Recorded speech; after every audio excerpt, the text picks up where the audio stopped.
Shalom, selamat pagi. Hari ini, Sabtu 22 Maret 2025. Bacaan Alkitab terdapat pada Galatia 2 ayat 16-21 dan Lukas 19 ayat 11-27.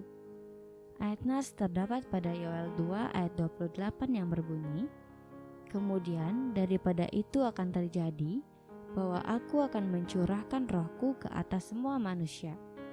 Dan Kisah Para Rasul 2 ayat 33 yang berbunyi, Petrus berkata, "Sesudah ia, Yesus, ditinggikan oleh tangan kanan Allah dan menerima Roh Kudus yang dijanjikan itu, maka dicurahkannya apa yang kamu lihat dan dengar di sini." Renungan berjudul Pekerjaan Sang Penghibur. Janji Tuhan untuk mencurahkan Roh Penghibur telah dinubuatkan sejak lama oleh para nabinya.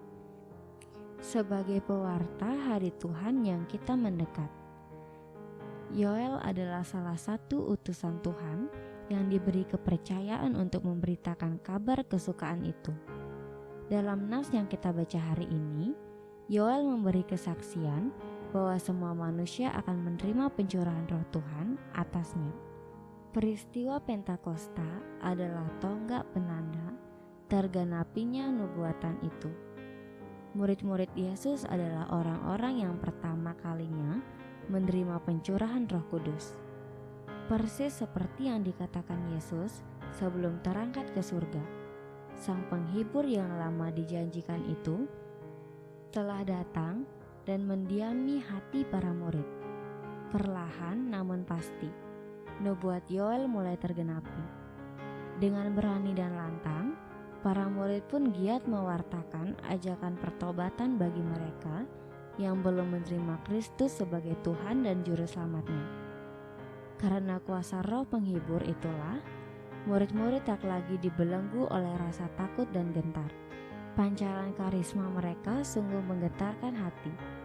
Orang banyak pun terpana ketika menyaksikan betapa herannya pekerjaan Roh Kudus yang dinyatakan melalui para murid. Pesan yang disampaikan murid-murid begitu jelas dan bisa dimengerti oleh orang banyak yang beraneka ragam suku bangsanya.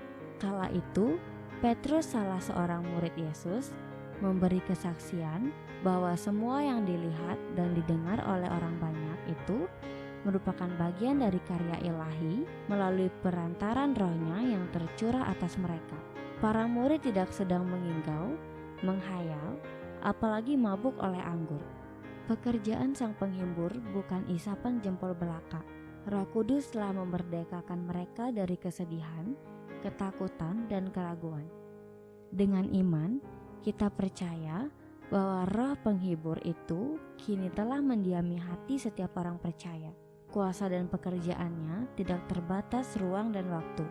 Ia menguatkan dikala kita merasa kehilangan arah dan pengharapan. Ia bekerja di dalam hati kita dan memampukan kita untuk bersaksi tentang penyelamatan Kristus bagi seisi dunia ini. Roh Kudus berkuasa untuk mengubahkan dan membarui hati kita agar dapat terus bertumbuh menuju pada keserupaan dengan Kristus. Kiranya kegairahan yang bersumber dari karya Sang Penghibur yang ajaib itu memampukan kita untuk menggapai sekaligus mengalami hidup yang berkemenangan. Doanya, kuasailah hatiku dan ubahkanlah hidupku, ya Roh Penghibur. Mampukanlah aku bersaksi bagi hormat dan masyhur nama Kristus. Amin. Saya Adel Widiasi Singaraja. Salam bumi bersukacita dalam damai sejahtera. Terima kasih.